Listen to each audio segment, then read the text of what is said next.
தீர்ப்பிடுகின்றோம்.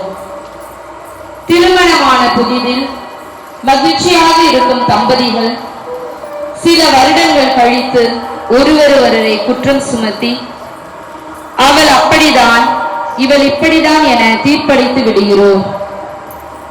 பெற்ற குழந்தைகளை ஆரம்பத்தில் சீராட்டி பாராட்டி வளர்த்துவிட்டு பிறகு ஒன்றுக்கும் உதவாதவர்கள் என்று தீர்ப்பளித்து விடுகிறோம்.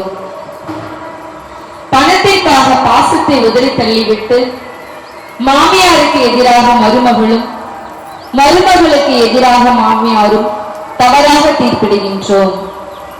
அவர் சுமந்து சென்றது அவரின் சுமை அல்ல, நம் சுமைதான். தாங்க முடியாத சுமையை சுமந்தவராய் தள்ளாடி நடக்கிறார் இயேசு. முதல் முறை தரையில் தள்ளிவிட்டார்.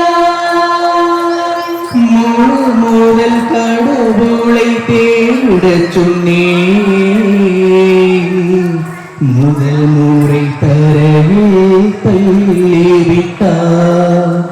முதல் முறை தரையில் முகத்தை துடைத்தாரின் முகம் தந்தே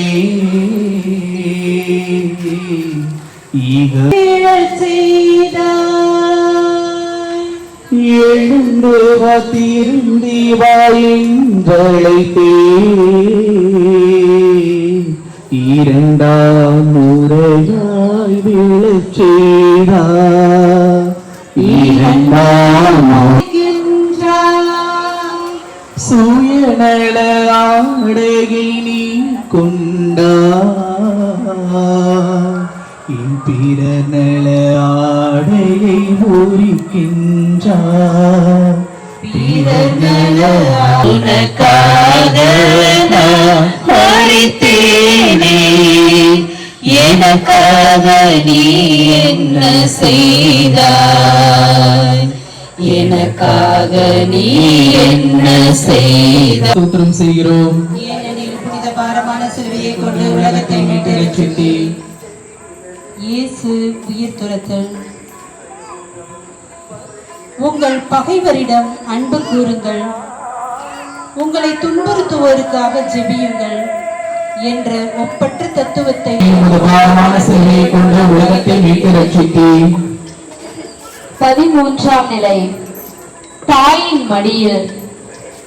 குழந்தையை தன் மடியில் வைத்து தாளாட்டுவது என்றால் தாய் மரியாளுக்கு ரொம்ப பிடிக்கும். ஆனால் இதோ உன் தாய் என தன் தாயை உலக மக்களின் தாயாக மாற்றி உம்மை ஆராதித்து வணங்கி உமக்கு நன்றி அறிந்த ஸ்தோத்திரம் செய்கிறோம். ஏனெனில் உமது பாரமான சிலுவையை கொண்டு உலகத்தை மீட்டு ரட்சித்தீர். அடக்கம் செய்யப்படல். இதோ இயேசு கல்லறையில் அடக்கப்பட்டு விட்டார். மறுவாழ்வில் நம்பிக்கை வைத்து வாழும் ஒவ்வொரு கிறிஸ்தவர்களுக்கும் கல்லறை முடிவல்ல, அது மறுவாழ்வின் துவக்கம். இறப்பிற்கு பின்வரும் மறுவாழ்வு நாம் வாழ்ந்து கொண்டிருக்கும் இவ்வாழ்க்கையை பொறுத்துதான் அமைகிறதே. சாவை சந்திப்பதற்கு முன் நமது வாழ்வை சந்திப்போம். வாழ்வை சந்திக்க நமது அயலாரின் நெஞ்சத்தை சந்திப்போம். ஜெபம். அன்பான ஆண்டவரே, சில வேளைகளில் எங்கள் குடும்பத்தில் உள்ளவர்களிடம் உண்மையான அன்பு காட்டாமல் வாழ்ந்ததற்காக மனமருகிறோம். எங்கள் பேரில் தயவாயிரும் சுவாமி, எங்கள் பேரில் தயவாயிரும். மரித்த விசுவாசிகளுடைய ஆத்மக்கள் சர்வேசுடைய இருக்கிறதுனால் நித்திய சமாதானத்தில் இளைப்பார்கள். உண்மை கொண்டாடுகின்றோம். இல்லாமல் அன்பு இறைவன் தந்தை மகன் தூய் ஆவியார் உங்களையும் நீங்கள் அடைகின்ற தவவுடைய நிறைவாக ஆசீர்வதித்து பாதுகாத்து என்றும் வழிநடத்துவதாக. இயேசுவுக்கே புகழ், இயேசுவுக்கே நன்றி, மரியே வாழ்க.